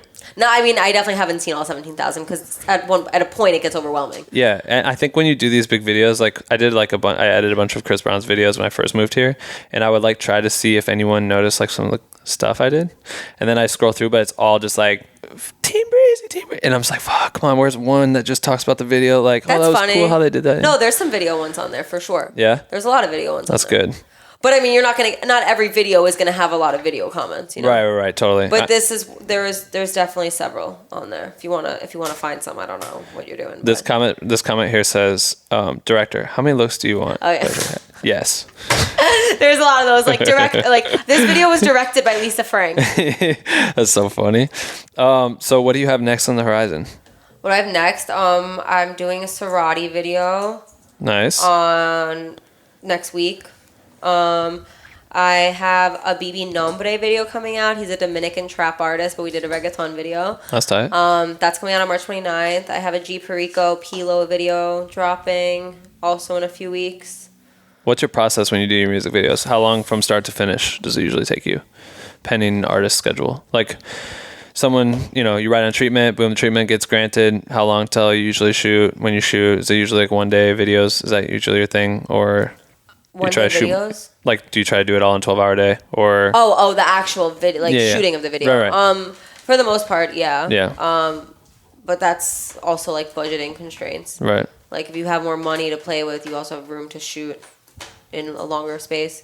But I'm shooting a video in Puerto Rico or Dominican Republic, up in the air right now. I have some friends on both islands that are figuring out with production stuff, but regardless, that video, it's for Ram Riddles. That video will probably be a multiple day shoot, right? Because I feel like when you're on location, it's a little bit easier to shoot on several days. Yeah. But yeah, for the most part, all my videos are 12-hour. Where's the farthest you've traveled for a video? Have you shot much out of LA and New York? Have you ever shot in Iowa? I'm literally thinking. Vegas. I shot 2 videos in Vegas. Yeah, it's so sad, man. It's so fucking sad. Well, I mean, it's like really hard to do it. Palm Springs, I shot a video. No, it's really hard to what? To like to get someone to approve something that's not near bunch of shit. That's a very American thing. Because like in the UK, they're constantly shooting in Ukraine. Like Ukraine is like the hub. It's my dream because, my family's from Ukraine. So like my dream is to shoot in Ukraine. My friend who's a director in Puerto Rico, like, is shooting in Colombia constantly. Like, it's just, it's crazy. They don't understand it. Like, people elsewhere don't understand it because, like, for example, my friend's a director in Puerto Rico. He went to Colombia to shoot a video that has nothing to do with Colombia. It's straight up like in a house, right? Because it's cheaper to shoot in Colombia. Yeah. Then like they're always in the UK, they're constantly going all over Europe, like Spain, Lithuania. They were shooting a video. Like, they were just shooting a video in Japan. Like, I don't know. I feel like here, the US just, like, doesn't realize, like it'd actually be cheaper if you let me go to Mexico City and shoot it in Mexico City, but you're just so worried about this price of a flight that you don't understand that everything else will be cheaper once we're there. It's crazy, right? So, I'm really trying to, like, get more. Like, my website says global director, but that's more of a manifestation right now, I guess, than like a reality. It's a good thing to place. Just because like I don't really listen to much American music. Yeah. I mean, I mainly listen to Spanish music, like Musico Urbano, like all the like urban music that Mike Ho does videos for, basically. Right. Yeah. Jesse Terrero. Right. Like, yeah. all those guys. So anyways, yeah, that's like pretty much what I listen to the most. And like what I'm up to date on, but like also like I don't know, there's like some Indian trap artists that I like, and like who? Like Indian trap artists. Yeah, you're saying there's like one specific person that's killing it right now in the game? I don't know anyone. No, they're not really. They're like old school. Oh, word. Yeah, people. I can name drop lots of Spanish people if you want, but don't know about the Indian guy. But the point is that like I'm just always like researching listening to different shit. Russian music and Polish music. Yo, Russian rap is like amazing. Crazy. Well, Igor Creed is like great. Timothy. There's Endspiel Miyagi. 𝐁𝐕𝐎𝐑𝐈𝐓𝐄. Oh my god, 𝐁𝐕𝐎𝐑𝐈𝐓𝐄, like mushrooms is the name of their band. Damn. They're great. And these videos have like 400 million views, but you've never heard of them. Damn, I know, isn't that weird? You know? So yeah, no, honestly for me, and then like the Polish guys I like, it's Taco Bonafide is their name. It's like this guy Taco Hemingway and this other guy K Bonafide, and they like made a super group together. It's like Polish trap. And I wanted to pull it up and I just went to my other tab and it's your friend Leilani. It's just Are you gonna keep that it's in her here? ass. Of the Spanish dudes I'm listening to right now, Paulo Londra. He's this Argentinian guy I really like. Then I love Kazoo. She's also Argentinian. I would love to work with her. Nadi Natasha, Dominican girl. Do you ever try reaching out to the artists? Of course. I've reached out to that's how I got BB Nombre. Oh, really? Dominican guy. But I hit up like a bunch of artist managers and it's just hard. That's why I really want to go to Puerto Rico and like be there. Right, totally. I wanna I'm pulling this up. So I always ask my community to ask you questions. I just want to make sure I ask some of them. Wait, is this live? No. It was like shit. No, this is not live. This shit will go out in like 3 weeks. But I always let them ask you questions. I just try to save a couple. But so Okay. my people on Patreon, let's see what we got here. Dakota, he says, my question is, when you get signed onto a project, are they expecting the video to have a similar style to the past videos, or do you have more creative free reign with new projects? Also, shout out to female directors. It's kind of like a double-edged sword because it's like you obviously always want to try something new, but they're also like trusting you. They also want to work with you because of what you've done before. Right. But mainly what they're looking for is that whatever you wrote in the treatment that they liked, that's what they're going to see on camera. Exactly. So. Right. That's makes sense. Georgia Schofield says, "Heyo, I know it's a little thing. I never read these before. What if they just said some fucked up shit right now? I know it's a little thing, but when people say female director, it says that they're not good enough to be a director. Here's a trick to figure out whether you should say. Oh, this is so interesting. I had this conversation with Shannon. What would you say if someone just referred to like a female director or a woman director? Does that offend you?" This is what I mean about people getting too offended. Like, it's weird, no, right? That's not offensive. This person's telling me like basically what, like maybe the proper way to say it. Because someone would say you wouldn't say male director. Oh my God, shut the fuck up, bro. Like, I'm sorry. Respect to you. But like, yeah, of course I don't want, like, I just don't actually think about it really. Like, people come on my sets and like my sets are like 80% women. Like, just not because I'm like, I'm definitely not some like, I don't know, I don't want to start controversy, but like, I'm just not, I love men and I love women and like, I just love humanity. Like, I'm not like, I need to have only women on my set. It's just like naturally what's happened to me over time. Sure. Like pretty much the only people on my team. So you usually hire like 50 people when you're directing a video. Yeah. Or like that's the range I'm in right now. And I would say it's about like 10 men because it's just like the camera and lighting department and PAs. Right. More or less. Like almost everybody else on my sets and my BTS photographer. Almost everybody else is a woman. And like it's just what's happened. So and people come on my sets and they're like, "Oh my God, I've never seen anything like this. This is amazing." Like other girls who have never on my set, like they come and they're just like so happy. And I'm just like, welcome to my world. Like, I don't know. This is just how I live. So like I understand like I just don't think that that's no, I think that right now, there's not a lot of women directors, and honestly, it's actually a selling point. It's an advantage to be a woman director. Like, I've literally had rappers hit me up and be like, "You're the first woman that I'm ever having direct my video. Like, I'm super excited to work with you." I've had treatments come into me just because they only want a woman directing it. So, like, no, there's nothing wrong with saying female director. Yeah. What? I don't know. They followed up with saying that you have epic shit. Your colors are very vivid, and what's your? I don't mean to shit on you. No, but I'm on the same boat because I always wonder, like, you know, it's not like my first female blah blah blah this and that, and then people will be like, no, say women, no, don't say this, just say this or whatever. Don't even say a thing. And I'm like, I get it, but I'm just like, it is what it is. There's like, just too many levels, man. Fuck. But they said, what's your process going into set design? Like when you're thinking of set design, you're working with your art department.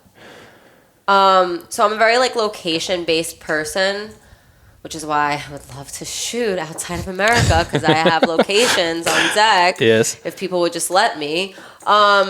so like I try to find a good location that I could like dress the set of, or like even if it's on location, I try to like find like a cool spot that we could build off of. Right. But if that doesn't happen, then that's obviously like more work and stuff. But yeah.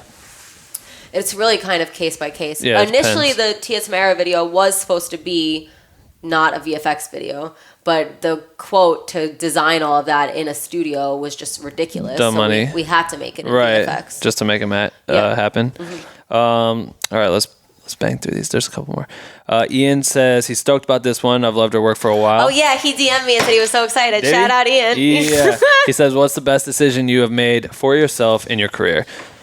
That's one of his 3 questions. Breaking up with my ex, and it was obviously very hard in the beginning, but like just taking the leap to be like, no, I'm going to be able to do this myself, and like directing alone. Right. Definitely. I mean, there was a lot of fucking trials and tribulations in the last couple of years. Jesus Christ. But I think that now I'm definitely in my groove now. So right. I'm definitely here. So gotta take the leap. You gotta trust the universe, and there will be a rainbow after the storm. So just weather through it. Boom. Yeah. This person says, let's see, Muzi. I don't know how you say your name. Sorry, bro. Muzi, what's it like working with rock stars of your clientele like Uzi or Riconasty? Any good funny stories? I mean, I guess I have one recent story that I've been telling over and over again. So I worked with Wiz recently. Yeah. Which. Yeah, like Wiz is like another level of stardom. He's so dope. I mean, you're on tour with like the 2 biggest people ever, so you definitely know about being on with that level of stardom. So like basically I was just like, hey, I'm gonna have you smoke the blunt in this scene, right? And he was like, it's not a blunt, it's a joint. and I was like, blunt joint semantics, like female literally, woman, literally, I'm like blunt joint semantics, and he's like, it's a joint, and I'm like, okay, cool, yeah, and so like to like break the ice more, I'm like, so you like joints more? He's like, yeah. I'm like, but when you were younger, you like blunts more? He's like, yeah.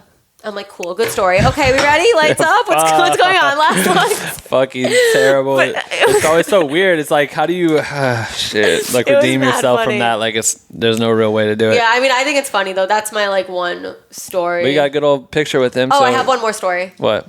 Yes, exactly. My producer got that. Shout out Ella. She was like, get your fucking Wiz picture with the joints. Yeah, you need that shit for sure. But when I first met Trey Songz, when I went to his house, Trey Songz for me was like the biggest. Was like. When I got that, like he was the first person that I worked with that like I actually listened to back in the day. Yeah. So I was like, oh my God, like if you told 7th grade me that I'm about to go to Trey Songz house right now and like do this, what? Yep. So I pull up at Trey Songz house, and when I get there, he's on he has a masseuse, like he's not wearing his shirt, and like the masseuse is just like going ham. Yeah. Right. And then he like gets up off the massage chair. He's like, what's good? Da-da-da. But I was just like, this is the level of life I aspire to. I need an on-call, and she was there, by the way, every shoot day. Like his masseuse is like on call. Yep. So we had some of them on our tour. They saved my life. We had to shoot. I was running like a Alexa Mini at one of the shows, and my arm, like from running it on a Movi for 2.5 hours, not even into maybe 30 minutes into it, like my arms became numb from having to hold it so weird trying to shoot the show, and I'm literally holding it all the time.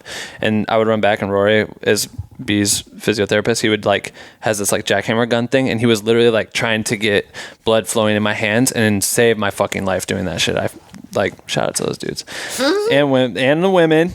Because we had 2. We had a guy and a girl. Were you editing on tour too, or were you just shooting? No, we were editing a lot because we were making like little social gifts basically. Right. So we were like creating those a lot. And then towards the end of the tour, I was doing like recaps. And then there would be other editors that would be there too. So I'd like start something, they'd finish. There was so much shit happening all the time. It was like chaos. I want to ask you so many questions. You need to do your own. I did one. I'll have to watch it. Andrew Sandler interviewed me. Oh, cute. Yeah, it was fun. Cool. Because people kept asking me some questions, so I was like, this is probably easier if I just have me on. I'm definitely gonna watch that. I was gonna try to do it where I just interviewed myself and just split screened it and did that whole shit, but it was like there's so much happening. That would have been really cool and could have went viral. I'm gonna do it. I will do it. I've been saying I was going to do it for like 2 years. You should do it. All right, I'll do it. Last question. Let's see. Rebecca Lynn Dow says, have you ever felt underestimated, or found your leadership challenged by other males in your position simply because you're a woman? If so, how do you cope? Yes, I have. Especially with DPs, the director of photography. That's for me the most challenging person on set. Really? To work with. That's crazy. Not any disrespect to them. Sure. But I feel like it's really hard. I've just had a lot of DPs like try to direct my set, or like not like, you know, I'm yelling cut, but like they're still shooting, and like I don't know. Like, I've definitely worked with DP. It's just like, it's actually more rare for me to find a DP that listens to me than it is for me to be in a situation where they're just like completely disrespecting me and not even realizing it. So how you deal with that? Throw the hammer down? Well, that's the thing too. It's like, this is the trick that women have to deal with, because it's like, if you throw the hammer down, then you're like rude and aggressive and a bitch, and like they don't want to work with you. You know what I mean? So it's just like finding that balance. Goddamn. Yeah, you have to be stern for sure. I mean, honestly, I think that the people that treat you like that, just throw them to the wayside and find someone else. Yeah, honestly. totally. Let me be real. That's how you do it. You just find your people, because you can't victimize yourself. Like, you can't blame things on being a woman. Like, honestly, I'm really happy that I'm a female director as opposed to a male director, because I think this is our time. I think this is part of the world shifting thing that I was saying. Like, the amount of times I've had people hit me up and be like, we're looking for a woman for this project. Like, they're not hitting men up and saying we're looking for a man for this project. Right. So you just have to look at the positive things. You have to keep doing good work. Just don't get caught up in that mindset, because like at the end of the day, like the gender doesn't matter. Yeah. Like, I'm not going into set like, I'm a woman, hear me roar. Like, I'm just going on set and doing my job, you know? Yeah, totally. And so, yeah, I just find your people, because they'll appreciate you. That's what I gotta say. Super truth. All right. Yes. This was a great episode. You're fine. I hope it was good. You have a lot to say. Don't give me coffee. I feel like we could do this for. I know. Shit. Hopefully it was good. I didn't even take my Adderall today. Jesus. Fuck. All right. Is there anything else you want to say? I mean, you're saying that I said a lot, so you did say a lot. It was great. I mean, I'm just saying we could probably have talked for like 3-4 hours if you wanted to. No, I think everything was covered. Well, congrats on your career. You're fucking murdering shit. Thanks. Yep. Thanks. Sounds like a good little journey. Mad interesting. I think we spent a little too much time on 2012. Yeah, 2012 was lit. First half hour of the fucking podcast. What if people want to find you? How do you want them to find you? Instagram, please. Yes. Roxana Baldovin. Okay, and if people got this far in the podcast, I always say they need to go to your Instagram, whatever your most recent picture is at the time that they're hearing the shit, and put a hashtag that you're going to pick, and then tag me in it so I know that they got to the end of the episode. So you can Signora Directora. Signora Directora. How do you spell the last part? Signora. Yes. Directora. So like director with an A at the end. That's my hashtag on Instagram. Oh yeah, it's right here. Yeah. Tight. All right, put that. Cool. That's it. How do you want to end it? I always make this shit the weirdest way to get out of here. So yeah, how do you want to end this podcast? I'm just gonna look at the wall. Okay. No, I'm playing. Sure. I'm gonna just walk off, maybe. Shout out to your mom. Oh, my mom's gonna be so happy. Yes, shout out, Mama. I want to see your Instagram after this. She's the first person I'm thanking in my Oscar speech. There we go. And then Adderall. I swear to fucking God, Adderall changed my life. And that's it. That's it for episode 67 with Roxana Baldovin. Thank you for tuning in and listening. Make sure to follow Roxana on Instagram at Roxana Baldovin so you can start fucking with what she's doing. Make sure to leave a review on iTunes or YouTube so other creators can decide if this podcast will help them or not. It will. Any feedback is appreciated. Again, if you love this podcast, the private community, pop over to our merch store, grab some gear. We really appreciate the support. Shop bwnc.com. And if you want a discount code, we give out codes to our Patreon supporters along with many other exclusive offers. So go to patreon.com/blackwithnocream to join the Patreon family. Fuck yeah. Speaking of our Patreon supporters, shout out to our top tier supporters right now, aka our OU Rich producers of the show, Aisha and Reed, and shout out to our OU Rich executive producer of the show, my boy Craig. Y'all are there forever. Subscribe to Black with No Cream on every platform that you're choosing. New episode every Wednesday and Sunday. See you next week, you bitch.